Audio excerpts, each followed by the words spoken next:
Hello बच्चों, कैसे हैं आप सभी। आज हम कर रहे हैं अपनी वर्कशीट नंबर 59। 23 नवंबर की ये वर्कशीट है आपकी क्लास 9 साइंस के लिए। चैप्टर भी नया शुरू हो गया है आज, परमाणु की संरचना। तो चलिए करते हैं स्टार्ट अपना ये नया चैप्टर। जिज्ञासा दीदी से ज्ञान ने हमेशा की तरह आज फिर एक क्वेश्चन पूछा है, और वो क्या पूछा है। तो दीदी, हम जानते हैं कि सब पदार्थ जो हैं वो परमाणु से बने होते हैं, तो ये परमाणु किससे बने होते हैं। तो हमें पता है कि पदार्थ क्या होता है, ऐसी कोई भी सब्सटेंस, ऐसा कोई भी चीज़, मैटर जो ऑक्यूपाई करता है स्पेस, यानी कि स्थान घेरता है, तो वो मैटर कहलाता है। अब वो किससे मिलकर बना हुआ होगा, उसके अंदर भी तो कुछ चीज़ें होंगी ना। तो वो किससे मिलकर बना होता है, वो परमाणुओं से मिलकर बना होता है। जो उसके अंदर छोटे छोटे पार्टिकल्स होते हैं उन्हें क्या कहते हैं, उन्हें परमाणु कहते हैं। तो ये परमाणु किससे मिलकर बने होते हैं, ये इसका आज क्वेश्चन है। तो दीदी ने इसके क्वेश्चन का आंसर समझा दिया है। तो बच्चों, आज की जो वर्कशीट है इसमें जो हमारे टॉपिक रहेंगे कि हम एक छोटा सा इंट्रोडक्शन, इसका परिचय लेंगे परमाणु का। परमाणु की खोज किसने की थी, परमाणु के अंदर और क्या चीज़ें होती हैं। ठीक है, तो ये सारी चीज़ें आज हम जानने वाले हैं। ध्यान से सुनना। आज की जो फर्स्ट वर्कशीट है ये आपको नेक्स्ट वर्कशीट्स के लिए काफ़ी हेल्पफुल रहेगी। आगे बढ़ते हैं। ज्ञान परमाणु पदार्थ के निर्माण खंड होते हैं, यानी कि जो पदार्थ है वो इन्हीं से मिलकर बना होता है। और ये पदार्थ जो है सबसे, उसकी छोटी इकाई क्या होती है, एटम ही होती है, परमाणु ही होती है। पदार्थ की सबसे छोटी इकाई क्या होता है, परमाणु होता है। अब परमाणु के भी आगे 3 अवपरमाणु कणों से बना हुआ है, यानी कि जो परमाणु है उसके 3 पार्ट हैं। ठीक है, तो इसके अंदर 3 चीज़ें और होती हैं जिसको हम बोलते हैं इलेक्ट्रॉन। ठीक है, दूसरा होता है प्रोटॉन और तीसरा होता है न्यूट्रॉन। तो यहाँ तीनों नाम लिखे हैं, प्रोटॉन, न्यूट्रॉन एंड इलेक्ट्रॉन। तो वैज्ञानिकों ने परमाणुओं में इन अवपरमाणु कणों की व्यवस्था की बेहतर समझ के लिए परमाणु के ढांचे की व्याख्या करने हेतु विभिन्न परमाणु मॉडल प्रस्तावित किए थे। तो अलग अलग साइंटिस्ट ने अलग अलग तरह के मॉडल्स पर दिए। ठीक है, तो आज तक जो है काफ़ी सारे मॉडल्स हो चुके हैं और उनको हम एक एक करके इन वर्कशीट्स के जरिए पढ़ने वाले हैं। तो आज जो है ना हम दो मॉडल्स के बारे में पढ़ेंगे। एक था कैथोड किरण प्रयोग और दूसरा था थॉमसन का परमाणु मॉडल। कैथोड किरण प्रयोग में जे थॉमसन ने इस प्रयोग के द्वारा ये पता किया कि जो एटम के अंदर एक इलेक्ट्रॉन नाम की चीज़ भी होती है। तो इलेक्ट्रॉन की खोज थॉमसन ने ही की थी, जे थॉमसन उनका नाम था। तो किस प्रकार किया उन्होंने ये एक्सपेरिमेंट, उसका सेटअप पूरा यहाँ दिया हुआ है। तो उन्होंने इसके लिए कैथोड रे ट्यूब को इस्तेमाल किया था, जिसको हिंदी में कैथोड किरण ट्यूब कहा गया है। तो ये आपको दिखाई दे रही होगी, इसके अंदर ये कैथोड किरण ट्यूब थी। इसमें एक तरफ कैथोड था और दूसरी तरफ एनोड, यानी कि इस तरफ नेगेटिव और दूसरी तरफ पॉजिटिव था। ठीक है, अब यहाँ पर इन्होंने जो ये ट्यूब ली थी इसके अंदर ये वैक्यूम सील थी, यानी कि यहाँ वैक्यूम था, एयर प्रेशर जो था बहुत कम था, लेकिन ये पार्शली थी, यानी कि आंशिक रूप से इसको वैक्यूम दिया गया था, यानी कि थोड़ी सी एयर इसके अंदर थी। ये आंशिक रूप से वैक्यूम सील्ड ट्यूब थी। तो आगे क्या हुआ कि जब इसको हाई वोल्ट का करंट दिया गया, इसके अंदर करंट पास किया गया, तो यहाँ आपको दिखाई दी कि इलेक्ट्रॉन किरणें कुछ निकली थी जो कि एनोड की तरफ, कैथोड से एनोड की तरफ चलने लगती हैं। ठीक है, अब यहाँ पर ये कुछ चीज़ें हैं, उन्होंने उस टाइम तो यही समझा होगा ना कि कुछ पार्टिकल्स हैं जो कि कैथोड से एनोड की तरफ जा रहे हैं। तो एनोड की तरफ जा रहे हैं तो इसका मतलब क्या होगा, नेगेटिव चार्ज के होंगे वो, क्योंकि एनोड हमारा पॉजिटिव है, तो पॉजिटिव की तरफ तो कौन आएगा, नेगेटिव चार्ज वाला। अपोजिट चार्जेस अट्रैक्ट करते हैं।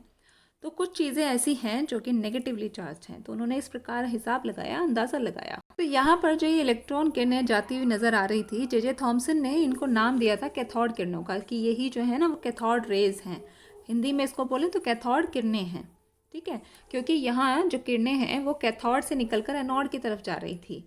ठीक है, यहाँ कैथोड था, नेगेटिवली चार्ज जो था, नेगेटिवली चार्ज था, और ये कहाँ जा रही थी, एनोड की तरफ जा रही थी। एनोड कैसा था, पॉजिटिवली चार्ज था। ठीक है, अब इस प्रयोग के द्वारा ये जो प्रयोग था वो क्या दर्शा रहा है कि जो परमाणु है ना वो साधारण और अविभाज्य कण नहीं है, बल्कि इसके अंदर तो कम से कम एक अपरमाणु कण जरूर है। ठीक है, तो तब इलेक्ट्रॉन का पता चला कि एटम जो है ना इसके अंदर कुछ और भी है, और उसका नाम भाई इलेक्ट्रॉन रख दिया है। और इलेक्ट्रॉन के ना कुछ गुण भी मुझे पता चले हैं। ठीक है, इलेक्ट्रॉन के क्या क्या गुण हैं, उन्होंने कुछ और बातें भी बताई उसके बारे में, कि इलेक्ट्रॉन जो है ना वो एक परमाणु का ऋणात्मक आवेश वाले अवपरमाणु कण है, यानी कि इलेक्ट्रॉन परमाणु के अंदर है, और दूसरा क्या है, उसका जो आवेश है वो कैसा, ऋणात्मक है, यानी कि नेगेटिव है। और ये बहुत छोटे हैं, बहुत छोटे हैं, और इतने छोटे हैं कि इनका जो द्रव्यमान है ना वो नगण्य माना जाना चाहिए। नगण्य मतलब इसको अवॉइड भी कर सकते हैं, इतने छोटे हैं ये। तो इलेक्ट्रॉन का प्रतीक भी बता दिया, इलेक्ट्रॉन का जो सिंबल दे दिया वो ई माइनस, स्मॉल ई और माइनस का साइन, क्योंकि ये नेगेटिवली चार्ज होता है। और इसके ऊपर जो चार्ज है यानी कि जो आवेश है वो कितना है, वो -1 है। ठीक है, तो ये भी पता चल गया कि ई के ऊपर -1 चार्ज है। ठीक है, इसके बाद भाई थॉमसन ने एक मॉडल और दिया था जिसका नाम था थॉमसन मॉडल। अब ये जो थॉमसन मॉडल था ये इन्होंने कंपैरिजन करके बताया सभी लोगों को। ठीक है, क्या बताया उन्होंने कि भाई ये जो एटम है ना, हमारा परमाणु है, इसकी संरचना कैसी है। भाई इसकी संरचना तो ना बिल्कुल क्रिसमस केक की तरह है, या फिर हम कह सकते हैं तरबूज की तरह है। ठीक है, तो क्रिसमस पर एक खास तरीके का पुडिंग बनाया जाता है जिसके अंदर नट्स वगैरह डालते हैं, जैसे हलवा होता है और उसके अंदर कुछ किशमिश वगैरह हैं, नट्स हैं, तो उस तरीके से वो बता रहे हैं। दूसरा उन्होंने एक और एग्जाम्पल लिया तरबूज का, जैसे कि आप इस पिक्चर में देख रहे हो। ठीक है, मैं आपको शॉर्ट में बताती हूँ यहाँ पे।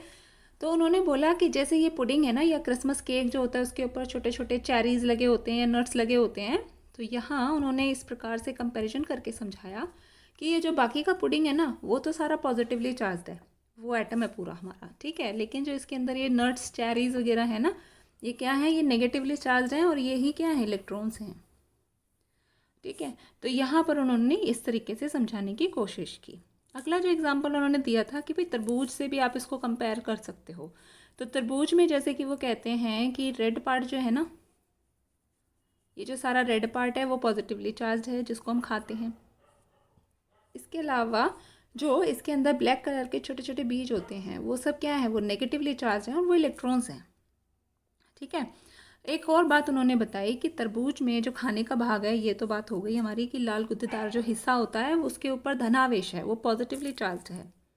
ओके, और परमाणु जो है वो एक धन आवेशित गोला है, यानी कि पॉजिटिवली चार्ज स्फेयर है। ऐसे ये सारा क्या है, पॉजिटिवली चार्ज है।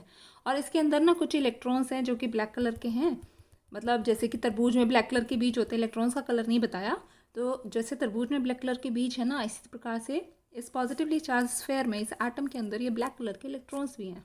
ठीक है, अब जो मेन बात जो उन्होंने बताई ना कि भाई इसके अंदर ऋणात्मक आवेश भी हो गया और धनात्मक आवेश भी हो गया, पॉजिटिव चार्ज भी है और नेगेटिव चार्ज भी है। तो वो क्या कहते हैं कि ये जो पॉजिटिव और नेगेटिविटी है ना, यानी कि इस जो बाकी का जो हमारा एरिया है सारा वो पॉजिटिवली चार्ज और जो इलेक्ट्रॉन्स हैं वो नेगेटिवली चार्ज। तो ये जो दोनों चार्जेस हैं वो बिल्कुल सेम है एक एक एटम के अंदर। ठीक है, तो पॉजिटिविटी और नेगेटिविटी दोनों सेम है, पॉजिटिव चार्ज भी और नेगेटिव चार्ज भी। तो इसका मतलब क्या हुआ कि एटम पे कैसा चार्ज होगा, एटम तो न्यूट्रल हो जाएगा क्योंकि दोनों चार्जेस तो बैलेंस हो गए, संतुलित हो गए। ठीक है, तो आगे यही बात लिखिए कि परमाणु जो होता है वो उदासीन होता है, उसके ऊपर कोई भी आवेश नहीं होता, आवेश उसके ऊपर क्या होता है, शून्य होता है। ओके, तो ये बात उन्होंने बता तो दी, आसान लग रहा होगा आपको मॉडल समझने में, लेकिन इसमें बहुत सारी सीमाएं थी और वही सीमा काफ़ी थी इस मॉडल को नकारने में। भाई क्या क्या सीमाएं थी, थॉमसन के परमाणु मॉडल में क्या क्या कमियां रह गई थी। तब दूसरे वैज्ञानिकों ने कुछ प्रयोग किए तो उनके जो परिणाम थे ना वो इस मॉडल के द्वारा समझाए नहीं जा पा रहे थे, यानी कि अगले जो साइंटिस्ट थे जिन्होंने कुछ रिसर्चेस की थी वो इस मॉडल पर खरी नहीं उतर रही थी। ठीक है, तो कुछ ना कुछ गड़बड़ थी। ठीक है, आगे इस मॉडल द्वारा कोई प्रायोगिक साक्ष्य प्रदान नहीं किए गए थे और ये कल्पना पर अधिक आधारित था। तो सबने मिलके बस यही समझा कि ये जो है ना बिल्कुल इमेजिनेशन थी उस टाइम की, उन्होंने इमेजिन किया हुआ था और ऐसा कोई इसके बारे में प्रायोगिक साक्ष्य नहीं है, यानी कि कोई भी प्रयोग नहीं किया गया, कोई एक्सपेरिमेंट नहीं किया गया इसके बारे में। तो बेटा अब आ जाते हैं क्वेश्चन आंसर। परमाणु पर कौन सा आवेश होता है, तो हमें पता चल गया है कि परमाणु पर खुद में कोई आवेश नहीं होता है, वो तो न्यूट्रल हो जाता है। तो परमाणु कैसा होता है, उदासीन होता है। ठीक है, उसके ऊपर कोई चार्ज नहीं होता, हालांकि उसके अंदर नेगेटिवली, पॉजिटिवली और उदासीन चार्ज वाले, आवेश वाले पार्टिकल्स होते हैं, लेकिन परमाणु पर जो आवेश है वो बिल्कुल ज़ीरो होता है और वो उदासीन कहलाता है। अगला जो प्रश्न है, इलेक्ट्रॉन की खोज किसने की थी और इलेक्ट्रॉन की विशेषताएं लिखिए। तो इलेक्ट्रॉन की खोज बेटा हमने अभी पढ़ा कि वो जे थॉमसन ने की थी। जे थॉमसन ने इलेक्ट्रॉन की खोज की थी और इसकी इलेक्ट्रॉन्स की क्या क्या कैरेक्टरिस्टिक्स थी, क्या क्या गुण थे, उसको आप यहाँ से लिखेंगे। तीनों पॉइंट बहुत इंपॉर्टेंट है, इनको याद भी कर लेना साथ साथ।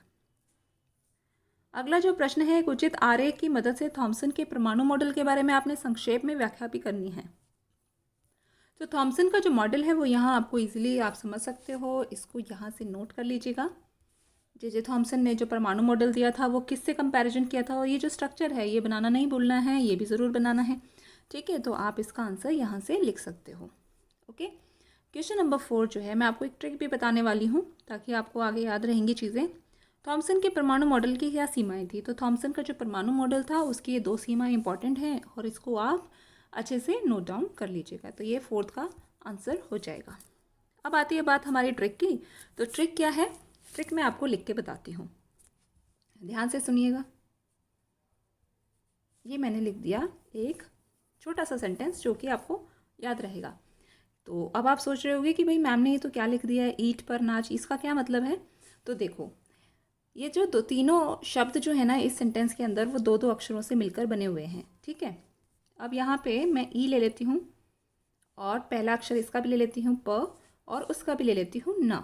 ठीक है, न ले लेती हूँ। तो ई से क्या बन गया मेरा? इलेक्ट्रॉन। ठीक है बच्चों, और पी से क्या बन गया? प्रोटॉन। और न से यानी कि एन से बन गया हमारा न्यूट्रॉन। इलेक्ट्रॉन मुझे पता है वो नेगेटिवली चार्ज होता है, इसके ऊपर नेगेटिव चार्ज होता है। प्रोटॉन जो होता है वो पॉजिटिवली चार्ज होता है, और न्यूट्रॉन जो है उसके ऊपर कोई भी चार्ज नहीं होता, न्यूट्रल होता है, वो तो उदासीन होता है। तो अब आगे की बात मैं बताती हूँ आपको। कलर चेंज कर लेती हूँ। तो ट बच गया मेरा, र बच गया और च बच गया। अब इनसे क्या है? इनसे उन साइंटिस्ट के नाम पता चलेंगे जिन्होंने इनको डिस्कवर किया था। तो इलेक्ट्रॉन को किसने डिस्कवर किया था? तो उसका नाम किससे शुरू होगा? ट से ही शुरू होगा, यानी कि टी से हम उसका नाम लिख सकते हैं, थॉमसन। अभी पढ़ा हमने, जे थॉमसन इनका नाम था। ठीक है, ये याद करने के लिए ट्रिक है आपके लिए। र से रदरफोर्ड, रदरफोर्ड को अभी हम नेक्स्ट वर्कशीट में ज़रूर पढ़ेंगे। रदरफोर्ड ने प्रोटॉन की खोज की। फिर आते हैं च। च से क्या नाम बनता है? च से हैं चैडविक, हमारे साइंटिस्ट चैडविक जो थे, उन्होंने न्यूट्रॉन की खोज की थी। तो बेटा ये थी आपकी वर्कशीट, और एक ट्रिक के साथ मैंने आपको बताया है। तो बताना मुझे कमेंट करके कि आपको कैसी लगी वीडियो, कैसी लगी आज की ट्रिक भी। Thanks for watching this video. Please like this video and share with your friends also. Thanks for watching.